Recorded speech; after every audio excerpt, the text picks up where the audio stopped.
In this video, I'll be working through the question you see on the screen here from 2025 Leaving Cert Ordinary Level Paper 1.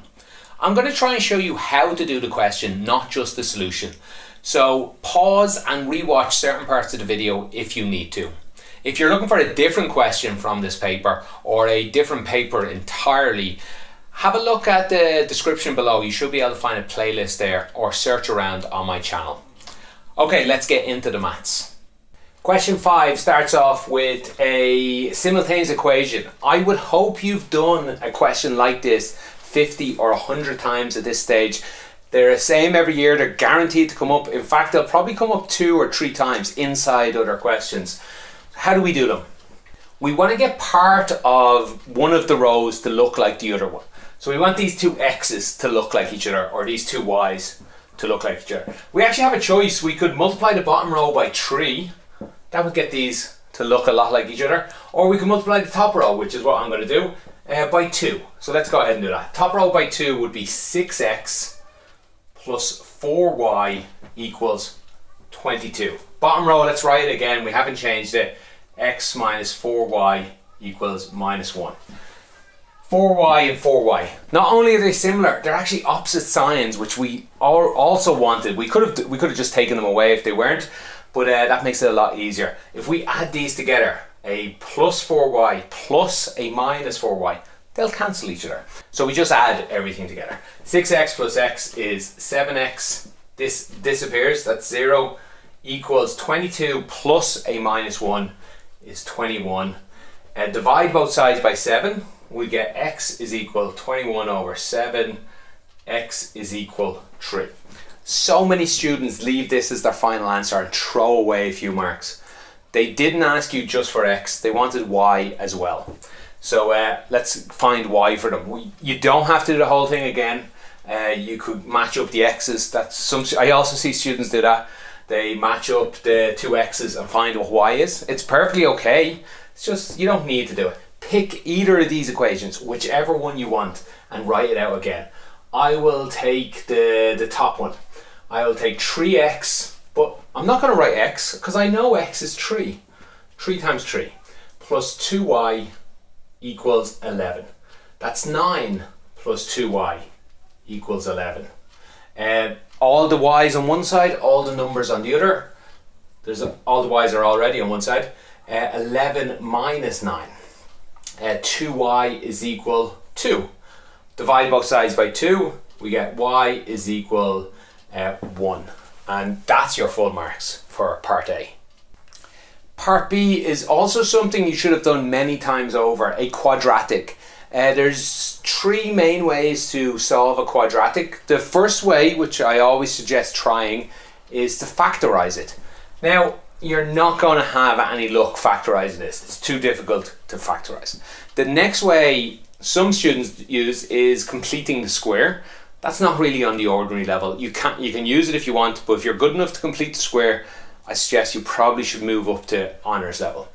So the last way, and it's the way we'll solve every quadratic you ever do, so it'll take a little longer, but if you have trouble with quadratics, just solve them using this way. It's the minus b formula. You can memorize it, but it's also in your maths tables. It is x, or whatever the number being squared is. It's x is equal to minus b plus or minus the square root of b squared minus 4ac divided by 2a. Use this formula, you'll get the right answer. In this case, you pretty much need to. You could complete the square, but you pretty much need to use this formula. What's a, b, and c though? Let's get that right first of all. A is equal to this number in front of the x squared, and that's a 3. B is equal to this number in front of the x. It's not 2. A lot of students write 2. It's minus 2. The minuses do matter. And similarly, C is equal to minus 4. Let's just start filling it in. X is equal to minus B. Minus 2. That's plus 2. Plus or minus the square root of minus 2 squared. Minus 2 multiplied by minus 2 is plus 4. Minus 4 times a, which is 3, times minus 4. I'm just filling in a lot of numbers and doing some of the simpler things. and then 2 times 3, which is I guess 6. So clean up. You can clean it up as you go, or you can do it a little slower than I was. Let's continue that on over here. We have 2 plus or minus square root of 4. Let's multiply this one out. We have 4 times 3, that's 12. 12 times 4 is 48.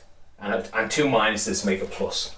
Plus 48. Put this in your calculator. If you're not good at doing small numbers like that, or medium numbers, I guess, put it in your calculator, double check, and then divide it by 6. We can clean this up one last time. 2 plus or minus square root of 52 divided by 6. What do you do next? Well, there's 2 answers here. Let me write both of them out.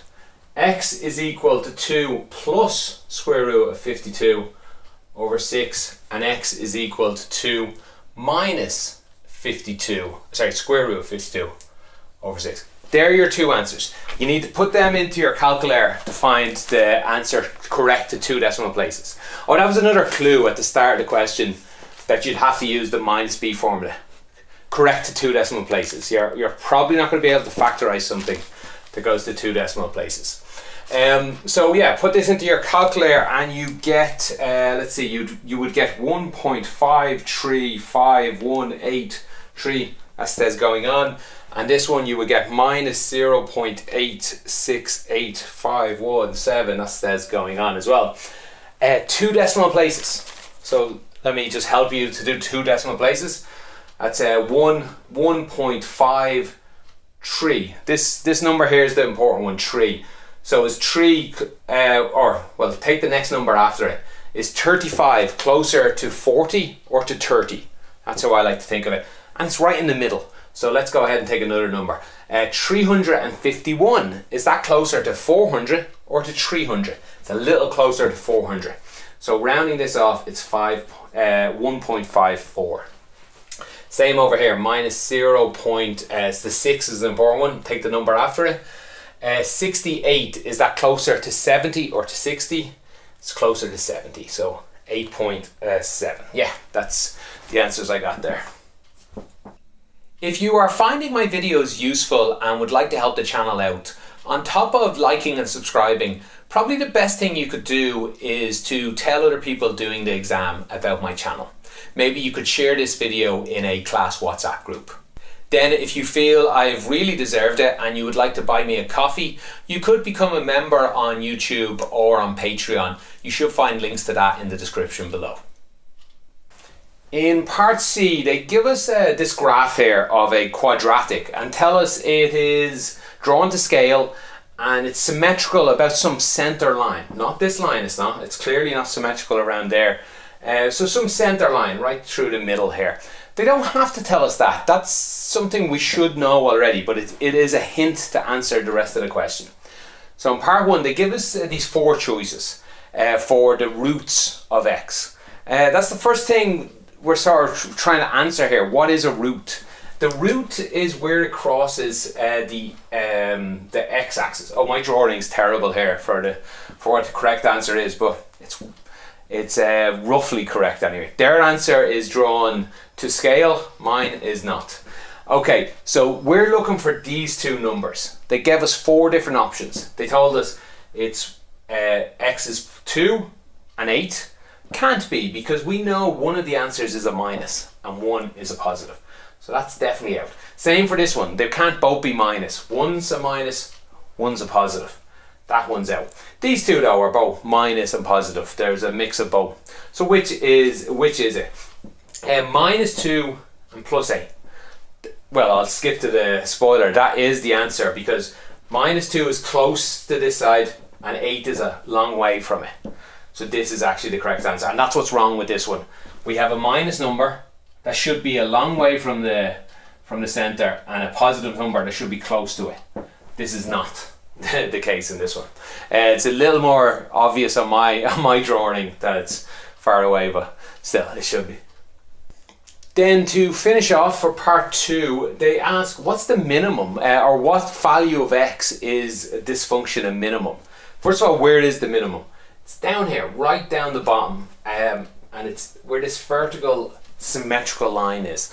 And that's a hint they were giving you at the start to answer this part.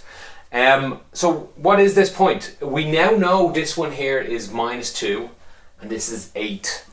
If it looks like this is in the middle, that's because it is. They told you this was symmetrical. It folds over here. The middle point here is in between these two. If you knew two numbers that were here as well, it'd be the middle of these two. It'd be the middle of these two as well, any horizontal line. So what's the middle of -2 and 8? I think a lot of students would slip up on that.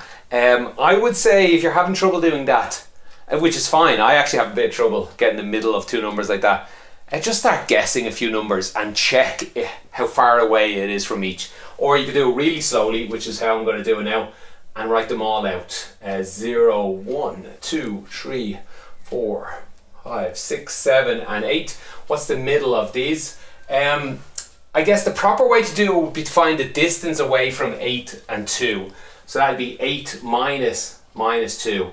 And the answer there is 10. That's how far away 8 and 2 are. So you want half of that, which is 5. And then you want to get 5 away from either of these. So that's -2 plus 5, which is 3.